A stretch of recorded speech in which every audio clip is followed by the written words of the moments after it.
Hack mga ka-cheers! Welcome back to my YouTube channel. And for today's video mga ka-cheers, I am going to share to you on how to know or to spot a red flag in the company you are applying to or the company you are in right now. Sa panahon kasi ngayon mga ka-cheers, there are lots of people who are doubting whether the company they are applying to is green flag or red flag. So they are not aware and they don't have any idea about this. Itong mga sasabihin ko sa iyo mga ka-cheers, these are the tips for you to know if the company you are applying to or the company you are in right now is a red flag. Let's start with the red flags in the company. First, you have to know the contract thoroughly. You have to understand what the contract states. If sinasabi nila sa iyo in person or in chat or in call that your salary in a month is $1,200 and in the contract it states like $900 and then they will say that because of the taxes, so they have to write in the contract that your salary is just only $900. That's why in the contract they have to state it like $900 to avoid lots of taxes. And then sasabihin nila sa'yo na, but in reality, teacher, you are receive $1,200. So that is number one red flag, mga ka-cheers. So your company is saying that your salary is $1,200 and in the contract it states that it's only $900. It's a red flag. You know why? Because experience Judni in person that in the company told us that our salary will be $1,000 per month, and then once we arrive in there, because we signed the contract of $900, because they are explaining that that is because of the taxes, but after a month we just received $900. That's why it's a really red flag. I'm telling this because I experienced this by myself.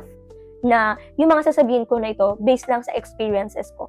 Lots of people are saying that in Vietnam, there are lots of scammers, which is, totoo naman siya mga ka-cheers, especially sa northern part ng Vietnam. Lalo na kapag nakikita nila that you are not strong enough and more madali ka lang nilang kausapin and padadala ka naman mga ka-cheers kasi nga, nasa ibang bansa ka, iisipin mo, wala ka sa Pilipinas. So, those are the first number one red flags sa contract na makikita mo at sa sinasabi nila. Second one is the breaching ng contract. So, makikita mo dyan mga ka-cheers sa sinasabi nila that if you breach a contract, yung halimbawa, feeling mo, kasi na-experience ko to, pakiramdam ko talaga, parang wala na siya dun sa dignity. Yung parang, yung you are graduate, but you felt like you are trash in their eyes. Yung parang wala ka lang, ganun. Tapos, tatakutin ka nila, ganun. Kapag nandun ka na mismo sa company, yan sa may mga company, kapag tinatakot kayo nila na, pag nag-breach ka ng contract, ganun, magbabayad ka ng 50% ng salary mo. Kapag ka may ganyang company ka na nakita, mga ka-cheers, or sa contract mismo, that is red flag. First of all, hindi allowed ng government sa Vietnam na kapag nag-breach ka ng contract, ay magbabayad ka ng 50% ng salary mo. Wala pong ganun. So, dahil nag-sign ka ng contract, magiging valid siya kasi nga, it means like nag-agree ka dun. So, ganun. Kaya, kung mangyayari, wala kang habol kasi nag-agree ka dun. Kahit na sasabihin nila sa'yo na, minsan kasi sasabihin nila, ay, no teacher, that's not real. That's only for the formality of the school. Ganun sila mga ka-cheers. Sasabihin nila sa'yo yung magaganda for you to join the company. But in reality, once you are there, mahihirapan ka ikaw mismo. Kaya, kapag nakita mo to sa contract na pag nag-breach ka ng contract, magbabayad ka 50%. Pag nag-breach ka ng contract, magbabayad ka talaga. And I paid. Yes, nagbayad ako sobra-sobra pa. Kasi sa pangatlo mga ka-cheers, they will hold your passport and your documents. So, sasabihin nila sa'yo, sometimes it's not included in the contract kasi nga against talaga sa batas ng gobyerno yon. So, ang gagawin na lang nila, sasabihin nila sa'yo na, teacher, we will hold your papers. We will hold your papers for us to monitor you, ganun. Tapos sasabihin nila sa'yo, para maging safe ka, for you to be more safe, we will hold your papers. So if the police came, we have your documents, we can present it to them. No, sir, it's a big no. If the company requires you to give your passport or your documents, personal documents to them, which is not allowed by the government, even kahit saang bansa ka pumunta mga ka-cheers, that is your personal information. Pag i-personal mo, hindi mo dapat binibigyan kahit kanino. You hold that because you own that. That's your personal property. Hindi dapat hawak ng company yan. Kahit anong company. Kung gusto nila, kumuha ng copy. Ipa-certified yung copy, pwede. But if the company requires you to give your passport and all your original documents, red flag yan mga ka-cheers, red flag. You know why? Ang dahilan kung bakit nila hinahawakan ang passport or ang visa or ang other original documents of a teacher is because inaalisan sila ng mga teachers. That's the reason. Umaalis ang teacher sa kanila. Kaya kailangan nilang hawakan yung passport or yung visa mo or yung original documents mo. Kasi, umaalis yung mga teachers. Bakit aalis? Either namamaltrato yung teacher, hindi pinapasahod ng tama, pinagtatrabaho ng walang bayad, o kaya naman, tinitreat sila as being unprofessional. So, either of those. But ikaw, Pinoy ka, isipin mo, imagine, you are a Filipino. Ang Filipino ay sanay na magtiis, di ba? Hanggat kaya natin tiisin, tinitiis natin yan. But a Filipino quitting in a certain company and then they're gonna tell to other people that it's your fault? No. Hindi lahat ng Filipino is irresponsible, mga ka-chur. We are responsible for all our actions. Kapag nasa ibang bansa tayo, we think that we are not in our own country, so we have to behave well. Hindi tayo arrogant, no? Lalo na mga professional teachers tayo. Therefore, may isip mo talaga, mga ka-churs, why those teachers disappear or umalis na lang. Disappear talaga, mga ka-chur, kasi hindi ni Hailey Hoy, hindi nagpapaalam. The reason is, minamaltrato sila. Minamaltrato, hindi pinapasahod ng tama, minumulas siya, or ano pa man. And I have, hindi ko man siya na-experience na mamulas siya, pero mamaltrato ng hindi tama and being treated unprofessionally, I experienced it myself. And my friend, there, Filipino teachers din, malapit lang sa center ko, sa language center ko, tumakas din siya. Why? Because hindi siya pinapasahod ng tama. Tapos, minamaltrato din siya.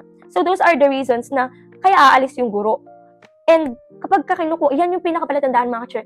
Isipin nyo kagad, bakit kailangan i-hold yung papers? Kasi sasabihin nila, they were going to tell you that due to legal purposes. Legal purposes? There's no legal purposes for that.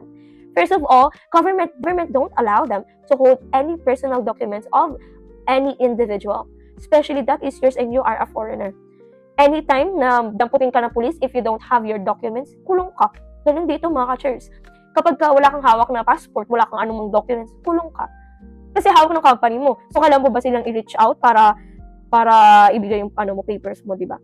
So, kailangan isipin mo, mga ka-chur, unang-una, yung salary, magkaiba sa kontrata sa sinasabi nila. Pangalawa naman, pag reach ng contract, magbabayad ka ng 50%. And then, pangatlo, hold nila yung mga documents mo. Tandaan mo, red flag talaga, mga ka-chur. Next is, if they only offer $800 per month and you are working for 8 hours a day, oh my goodness. Sure, that is a red flag. So, in Vietnam, mga ka-churs, ang salary natin tumatakbo na ng $1,000, mababa na ngayon eh. So, siguro ang nakakakuha ng $900 is yung mga hindi kompleto yung documents, hindi sila graduate. Meron kasi mga na-stuck dito during pandemic, or meron namang mga anak na ng mga Filipino na nag-aral na dito at hindi pa tapos, nag-aaral pa rin sila. So, yung iba nagpa-part-time na. And kinukuha naman sila ng mga kindergartens na yan, hinahire sila as a full-time job. And then panggabi, nag-aaral sila. So, yung mga salary nila, $900 kasi hindi sila professional. But if you think, sure, that you are professional teacher, ang pinaka-salary mo talaga is 1,000, at least, pinakababa, ang sobrang baba na talaga ng $1,000. Pero mababa na yan, mga ka-chur. If you think naman na, actually, mga ka-chur, starting $1,000, it's okay. Kasi, wala ka pa namang ibang experiences. Pero kung makakuha ka ng mas malaki sa $1,000 per month, mas maganda. Kaya, kapag ka ang in-offer nila sa iyo, a professional teacher ka and $800 lang, red flag yan, sure. Red flag siya. Why? Because you are professional. You studied for how many years? And then, pagdating mo sa Vietnam, offeran ka lang ng $800. Kung iisipin mo sa Pinas, ay sobrang laki na yun. $800. Pag i-convert mo sa peso, laki na nun, di ba? Na, magkano din ang $800? Sabihin natin, nasa 40K. Tama ba? Hindi ko sure, pero let's check. Check natin ang USD to peso. So, we have $800 o 45,000. Ang $800 ay 45,000 pesos. Diba, mga ka-chur? Malaki, sobrang laki niya kung iisipin mo. 45,000, kung kano lang sahod ko sa Pinas pag nagtuturo ako, lalo na kung nasa private ka naman, diba? So, malaki na siya yung pandinig mo. Pero mga ka-chur, ang expenses mo naman dito, ano ka? Siyempre, kung magkano yung value na pera nila, ganun din yung value na expenses mo, sure. Hindi naman yan sinabi na, 45K, tapos 45K, papadala mo lahat. Ano? Nga ka na lang ba dito? Siyempre, sobrang baba na yan, sure. Lalo na kung wala ka namang part-time sa gabi. Ang pinakamagandang kaya mong gawin kapag nasa ibang bansa ka, dito ka sa Vietnam, full-time ka sa morning, di ba? $1,000 ka sa morning, $1,000 ka din sa gabi. Di meron kang $2,000 every month. So, not bad na ang $2,000 every month. So, ayun, mga ka-chur, kapag $800 lang ang offer sa'yo, red flag yan, mga ka-chur. Lalo na kung professional teacher ka and licensed ka pa. Kasi, mga ka-chur, sa mga companies talaga, kaya kang i-hire ng $2,000 or ng halagang $1,500 or $1,300 per month. Lalo na licensed ka teacher ka. Know your worth lang, mga ka-chur. Next is, kapag ka nandun ka na sa company, if you're already working in the company and you are not yet aware of those red flags that I mentioned earlier, and you notice that they keep on promising something and they're not doing it, so that is also red flag. May mga promise naman sila, mga ka-chur, na okay lang naman i-deadma na tolerable naman siya. So, halimbawa, pangako nila, lalabas kayo kain kasi hindi matutuloy. So, tolerable naman yung ganun, di ba? O kaya naman, sasabihin nila, meron kayong outing, tapos hindi matutuloy dahil nga sa weather or any circumstances. So, medyo tolerable naman siya. Pero, ang hindi tolerable, mga ka-chur, you really cannot tolerate if they promise you the increase of salary and the amount of the percentage based on the contract that you had last year or you had right now. And then, pag mag-renew ka ng contract mo, hindi ganun yung salary increase mo. That's red flag. And then, sasabihin nila, kasi isip nila, mga ka-chur, wala kang choice eh. Doon yung inisip nila, you have no other choice. You still have to work for them kasi wala kang idea sa Vietnam. Which is red flag siya, mga ka-chur. Hindi naman talaga ganun. Kasi kaya mo naman talagang mag-explore. Kaya ka nga nakarating ng Vietnam because you are independent, di ba? Red flag yan, mga ka-chur. Kapag ka in-offeran kanila ng salary increase tapos hindi naman nila tutupadin. So, that's another red flag. Next is, if they require you to pay for all your documents, say that they will pay for all your papers and then they will deduct it from your salary later. Ano ba, mga ka-chur? Sasabihin nila sa'yo, we will pay for all your papers in Vietnam. Ba, nasa Pilipinas ka pa. Tapos sasabihin nila, okay, babayaran namin yung salary, lahat. We will shoulder all your documents in Vietnam. Ay, mga ka-chur, na-experience ko to. Sobrang inis ko talaga. Kasi, they promised us that they will shoulder. We never realized that what they meant when they say that they will shoulder the expenses of our papers in Vietnam while we are still in the Philippines. The company will pay for it. That's what we were thinking because they said, we will shoulder. So, ano expect mo? Shoulder down nila, di ba? And then, once we arrived in Vietnam, and then, before the salary day, they give us the list of all the expenses that they spent for us. And they said that they're going to deduct all of those every time we have this salary. So, ang unang buwan ko, ang ikalong buwan ko, ang sahod ko dahil, unsa, ano lang talaga, pangkain lang. Minsan naubusan pa kami pangkain kasi panggas mo pa. Pag di ka pa marunong magmotor, hindi pa kami marunong magmotor, mga ka-churs. I don't know how to drive motorbike, but I was forced to learn because I had to pay for the Grab. And Grab is too expensive. How much is the salary for my hour that time? So low. Ang baba. Magkano ba ang sahod ko nung unang punta ko dito, mga ka-churs? Sobrang baba lang talaga. As in, totally no idea kasi ako. Fresh grad. Hindi pa naman ako licensed. So, fresh grad lang ako. Hindi katatapos lang ng pandemic. So, talagang eager na ako magkatrabaho. $900 lang, mga ka-churs. Sobrang baba lang per hour nun. Tapos, mababawasan pa kasi nga, mag-grab ka, pangkain mo pa. Free naman free naman ang bahay. Pero yung water bill, electric bill, babayaran namin. Pero yung house, libre naman siya. Kaso, ang Grab share sa Vietnam, sobrang mahal. Alam ko ba, parang ginto dito yung mga, yung travel expenses mo.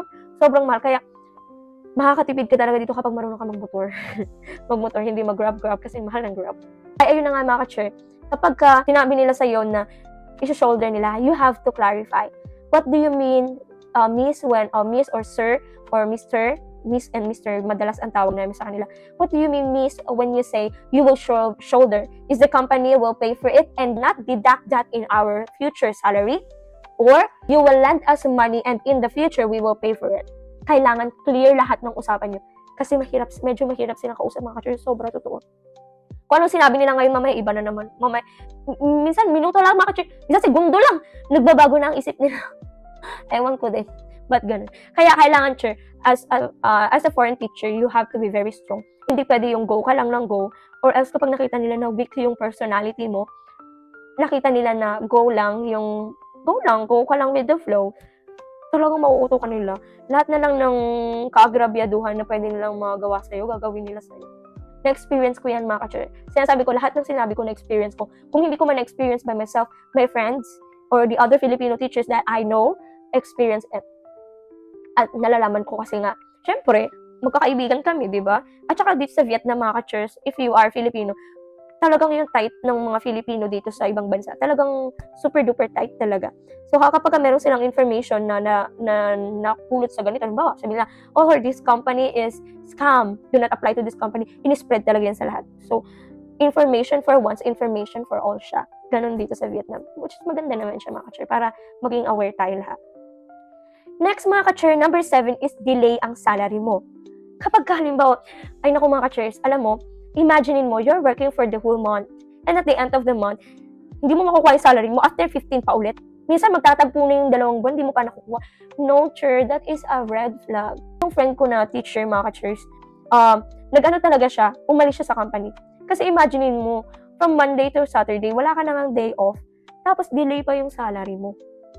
Diba? Ay, syempre, may pamilya ka naman sa Pinas, bakit pumunta ka ba ng ibang bansa para magpakasaya lang? Diba? Hindi naman ganun. So, pumunta ka talaga ng ibang bansa para makatulong sa pamilya mo or para makapag-ipon sa sarili mo. Mapag-aral mo yung kapatid mo or sa ikaw naman makapagtayo ka ng sarili mong negosyo. So, it depends on your purpose. Pero lahat, kaya ka nagtatrabaho kasi merong may umaasa sa iyo or meron kang pinaplano in the future. Tapos, delay.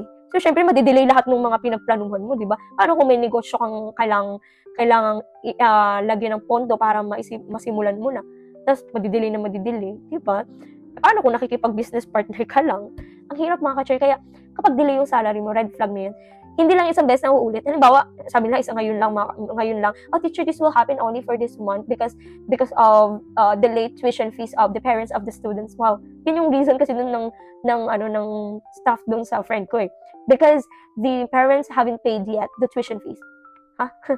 Syempre, di ba mga ka-chairs, iisipin mo, ang tagal-tagal ko nag-work, isang buwan, wala man lang bayad yung mga bata. Imposible. Kaya ang laki kaya ng bayad. Alam mo mga ka-chairs, sobrang laki ng bayad sa English classes. Sobrang laki ng bayad. Kaya, hindi ka pwedeng maniwala na walang pera ang school. May perang school, kinukurap lang. Kaya dapat, beware ka sa mga ganun mga ka-chairs. Beware sa mga ganung mga modus. Next is, overtime work but no pay. Pinapa-overtime ka, chair, wala namang bayad. Anong klaseng overtime ba to? Kasi mga ka-chair, may mga overtime na halimbawa, magkaklase ka talaga, bayad yan. Usually, bayad yan. Pero, merong namang school na nagpapa-overtime. Halimbawa, sasaluhin mo yung klase ni ganito. Hindi mo naman class yun, pero sinasalo mo. Dahil per hour, pag language center kasi mga ka-chairs, they will pay you per hour. So, kapag ka per hour yung bayad sa'yo, kapag ka may hindi makakapasok, papasukan mo yung klase niya, babayaran ka dun sa oras ng pinasok mo. Magiging sa'yo yun. Pero, may mga company na bago ka mag-apply, sasabihin nila sa'yo, magre-render ka muna. Yeah, I know. I experienced this by myself. Pina-render ako ng ilang oras. Ang sabi sa akin, magre-render ako ng 1 week for free. Hala, hindi ko na matanggap yung 1 week for free for observation, tapos wala naman nag-observe sa akin. Tapos klase talaga siya. Alam mo kung saan ako dinala? Public school sa Vietnam, province, kalagitnaan ng kabundukan, mga ka-chair. Walang katubig-tubig. Alam niyo yung public school, chair, walang AC yan. Tapos sobrang daming estudyante niyan. Hala, wala ka man nang mainuman na tubig. Sobrang init. Tapos sobrang ukaw mo na. Wala ka man nang mainuman na tubig, mga ka-chair. Tapos, sasabihin sa akin, render lang yon, and I have to render 1 more week para ma-hire ako ng company. And hindi naman sila nag-o-observe. Ang kasama ko TA, and TA naman, hindi naman lahat ng TA ay magaling mag-English. TA, mga chairman, say TA, teacher assistant. Yung teacher assistant ko, hindi naman ganun kagaling mag-English. So, ano yung observe niya? Alam mo, mga chair, ikaw sa professional teacher, papayag ka, i-observe ka ng hindi magaling. Hindi ko papayag, di ba? Kahit ako, di ako papayag. I-observe ako ng higher sa akin. That's what they call observation. Kasi, anong improvement mo kung wala yung nag-observe sa'yo, eh, wala namang English background, hindi nga makapagsalita halos ng English, i-assist ka lang talaga. So, hindi naman siya, di ba? Parang napaka-unprofessional naman nun, na-observe ka nung tao na, minsan high school pa lang na nag-aaral, nagpa-practice mag-English, kaya nag-part-time sa language center, tapos sila yung assistant mo, sila yung mag-observe sa'yo, high school student, professional teacher, tapos i-judge ka nila na hindi ka magaling magturo. Galing. Ang galing-galing. Kaya ayoko ng ganyan, mga ka-chair. So, syempre, hindi na ako tumuloy. Nalaman ko, nagkalit sa akin yung company. Galit na galit siya. Lahat na lang masasamang pwede niya sabihin sa akin, sinabi niya na. Kasi nga, that time, mga ka-chair, aalis ako sa company ko. Naghahanap ako ng mga companies. And I received lots of offers. Syempre, may experience na ako. At saka matagal na yung teaching experience ko sa Vietnam. So, marami ako na-receive ng mga offers. Lahat yun, tinry ko siyang mag-demo. So, may mga ibang schools na language centers na maganda nila akong i-hire and in-offera nila ako ng mga magagandang benefits. Medyo malayo na ng konti doon sa old school ko. So, naisip ko, try ko tong medyo malapit lang para, hindi na masyadong gahapot na magamit ko, diba? Hindi masyadong malayo ang lipatan. Lapit lang. Ayun na nga, mga ka-chur. So, doon ko na-realize na yung connect pala na yan nila, yung chismis, siyempre, galing ka sa company na yun.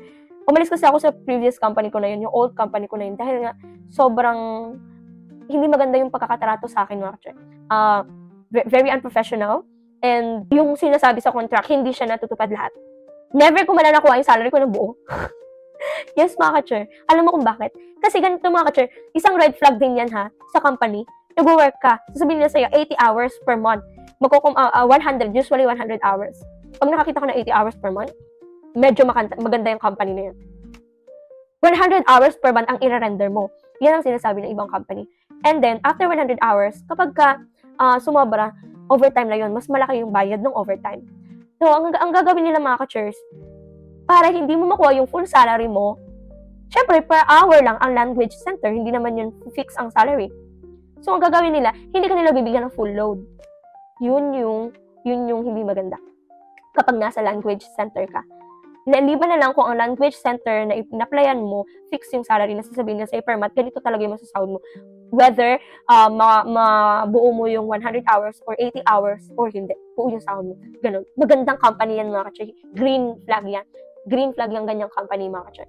Pero kapag yung company na pag hindi mo nabuo yung salary mo, hindi nabuo yung hours mo, kasi ginagawa nilang reasons yan. Ang gagawin nila, mga ka-chur, mag-hire sila na mag-hire ng mga ibang teachers, hanggang sa yung mga old teachers nila, konti na lang yung slot.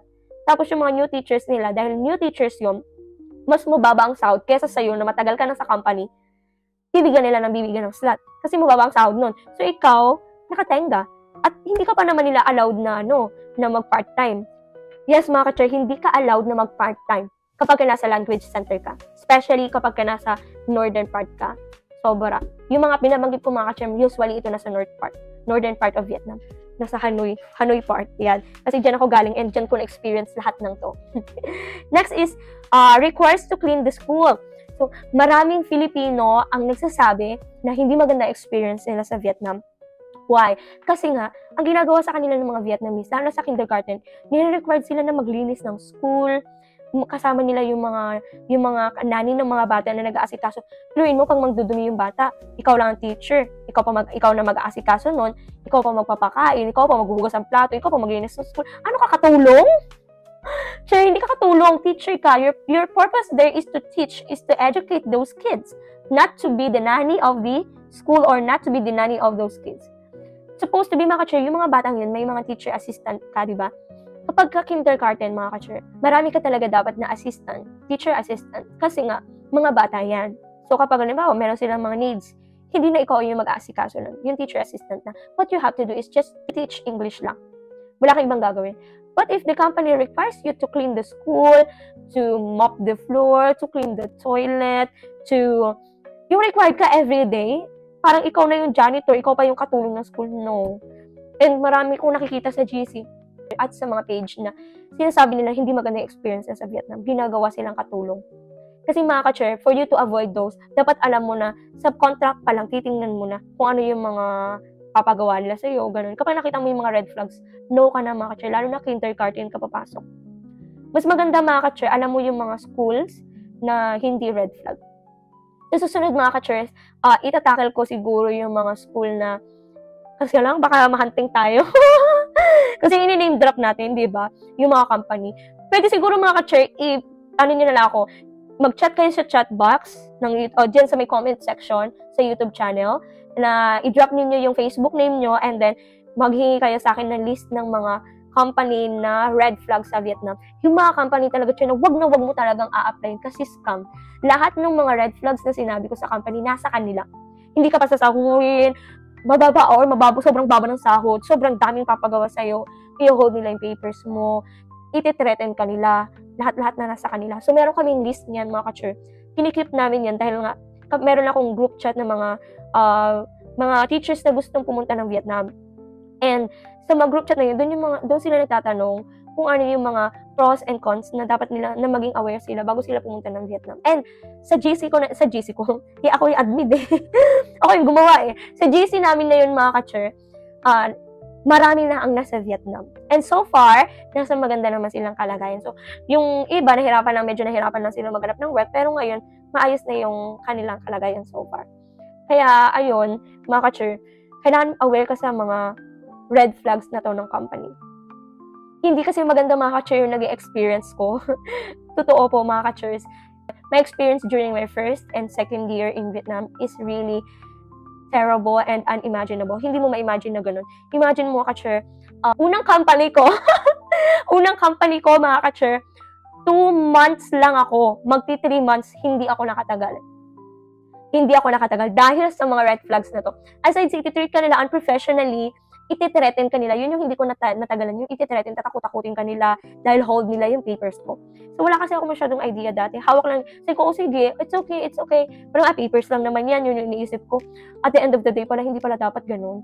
Kasi at the end of the day, ikaw yung agrabyado. Kawawa talaga ako mga ka-chur kasi nagbayad ako ng 60 to 70 million dong. Imagine mo, 60 to 70 million dong. At ang kinita ko lang sa kanila for 2 months. Wait lang mga ka-chur, VND to peso. Sabay. Ang sahod ko sa kanila kasi ay, ayan, 1,800. Ayan, 1,800 US dollar. Kasi 900 lang ang per month ko, di ba? May sinahod ako sa kanila na 46 million. 46 million ang sinahod ko lang sa kanila sa company na una kong pinasukan. Pero ang binayaran ko ay 46 million, di ba? 46 million ang sinahod ko sa kanila for 2 months. Ang binayaran ko sa kanila, 70 million. 60 to 70 million. Yung kaibigan ko, mas malala, 80 million pataas yung binayaran niya. Imagine mo, 46 million lang sinahod ko, ang binayaran ko sa kanila, 70 million. Kaya nung nag-apply ako sa panibago kong company, nakautang ako dun Kasi nga, sila yung nagbayad muna dun sa remaining ko, sa kulang ko dun. Imagine mo mga ka-chur, sobrang doble-doble. Di ba kawawa ako? Sobrang kawawa talaga. Awang-awa ko sa sarili ko that time. Parang lugmok na lugmok talaga ako. Kasi nga, imagine mo, 46 million lang sinahod ko, tapos babayaran ko 60 to 70 million. Saan ka dyan, di ba? Yan yung bunga ng wala masyadong idea. Kaya dapat mga ka-chur, panuorin mo talaga to. Kasi, magiging aware ka kung ano yung dapat na gawin mo kapag abroad ka. Lalo na kung Vietnam yung target mo. Malaki talagang Saudi to mga ka-chur, so malaki. Pero kailangan, aware ka din kung ano yung malaki na tinutukoy nila. Kasi mamaya, malaki pala yung babayaran mo utang, o malaki pala yung commission nila dun sa, sa sahod mo, di ba? Kaya dapat aware ka. Yun na nga mga ka-chur, pagdating ko dun sa panibago kong company, dahil nagtagpo yung dalawang boss, yun yung isang lesson na natutunan ko, hindi dapat magtagpo yung dalawang boss kasi magsisiraan. Sisiraan ng old company, sisiraan ka ng old company mo. Kasi yung una kong company, ayaw ko paalisin. Dahil nga, ayaw nila ako paalisin, ako lang yung nagpumilit. Nagpumilit ako umalis dahil nga, hindi ko na kaya yung pagmamaltrato sa akin. Kasi, alam ko, professional teacher ako, I don't deserve those kind of treatment, right? So, yun na nga, mga ka-chur, umalis ako doon, nagtagpo yung dalawang boss, so nasiraan ako sa pangalawang boss. Nung una, ang ganda ng tingin sa akin ng una kong boss, nung bago kami makarating sa company niya, nagbago yung tingin niya. Yun pala, because of those, of my previous boss na kung ano-ano yung mga sinasabi nila. Kaya, dahil nagbago yung tingin niya sa akin, pagdating ko dun sa panibago kong company, medyo iba na yung treatment niya. Pero hindi nila ako ma-release dahil nga may utang ako sa kanila na binayad dun sa unang company. Pagdating ko dun, binayaran ko muna lahat yun. Nung nabayaran ko na lahat nung utang ko, ang laki din mga ka-chur, magtatrabaho ko parang magbayad ng utang every month, meron akong deduction, di ba? Ang laki. Tapos, ang kinikita ko sobrang liit lang. Tapos, papadala pa ako sa Pinas, pangkain ko pa, so wala. Grabe talagang hirap ko. Hindi ko talaga afford bumili ng shampoo halos. Grabe yun mga ka-chur, nasa ibang bansa ko pero hindi ko afford yung mga ganung bagay, di ba? Kaya ayun, umalis din ako sa company na yun kasi feeling ko, aside sa nagbago yung treatment, naging disrespectful sila, naging hindi natutupad yung usapan sa kontrata, ang daming breach of contract na nangyari dun sa kontrata na meron ako dahil nga sa chismis. Ganon.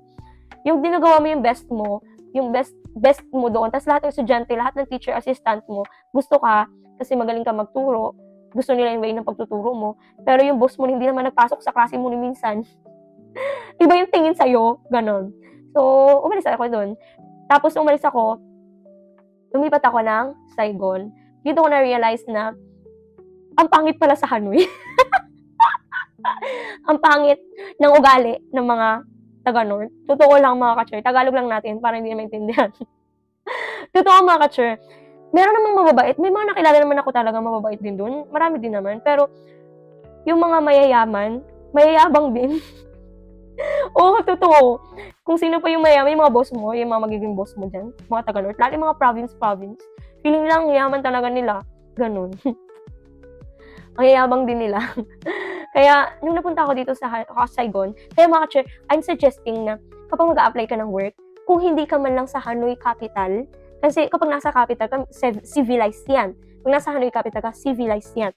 So, lahat ng mga nandyan sa Hanoi capital, very rare ang scam. Mga scammers, sobrang rare niyan. Hindi siya katulad sa mga provinces. Pero, sobrang taas ng competition. Yun naman ang problema mo dyan. The same dito sa Saigon, Ho Chi Minh.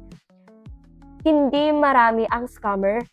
Mas marami dito ang maayos magpasahod, maayos yung pakikitungo, kasi medyo mas mababait din taga dito sa South. Pero naman mga ka-chur, ang competition, ang taas-taas naman din. Kasi mas maraming foreigner. Kung saan kasi yung city, nandun yung mga white people, mga puti ang bulat. Pag puti kasi yung balat mo mga ka-chur, mas prefer yun, lalo na pag language center. Pero, alam mo mga ka-chur, behind those successful schools or behind the success of the language centers are Filipino teachers. Mas magaling talaga. Kahit kanino mo tanungin, mas gusto ng Vietnamese magturo ang Filipino teachers. However, parents prefer the native speakers. Dahil sa gusto nila matutong magsalita yung anak nila ng native. Hindi lang nila nauunawaan na hindi naman natututo yung anak nila kasi hindi nga marunong magturo yung mga native. Ang magagaling talaga magturo is yung mga teachers. And that is what I am proud of. Ayun mga ka-chur, I'm saying that all of those red flags, para alam mo mga ka-chur, dapat lahat ng sinabi ko red flags, opposite nun, yun yung green flag. Kapag wala naman dito, green flag yun mga ka-chur. Ibig sabihin, yung company na applyan mo, magaling, maganda. Usually na magandang company mga ka-chur is mga international schools. Kapag international school yan, magaganda talaga yan. Meron silang free travel, meron silang health benefit, travel allowance, may mga ganun sila. Kung hindi naman ganun yung company mo, na international school naman din, at least yung contract nila, hindi i-hold yung papers mo, hindi delay yung salary mo, hindi false hope, hindi 900 USD or 900 USD lang offer sa international school, mga ka-chur, 900 USD, oh my goodness, huwag ka na mag-apply dyan. Alam mo, pag international school, mga ka-chur, sobrang daming gagawin yan. Hindi yan, say hi, say hoy lang. Hindi yan katulad ng language center na papasok ka, wala kang gagawin. Siyempre, may lesson yan. Subject talaga ituturo mo dyan. Kaya, may preparation talaga siya. Kaya kapag 900 USD lang, wag na lang. Mag-hi ka na lang. Pero maganda dito sa Saigon, mga ka-chur.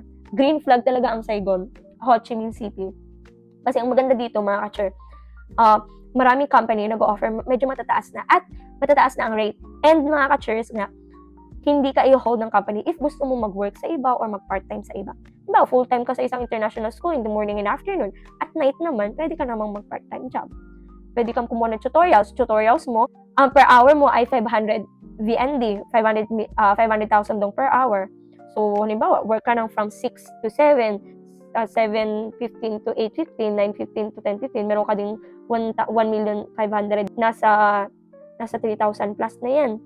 So, 3,000, sabihin natin, 3,200 pesos. Sa gabi lang yun.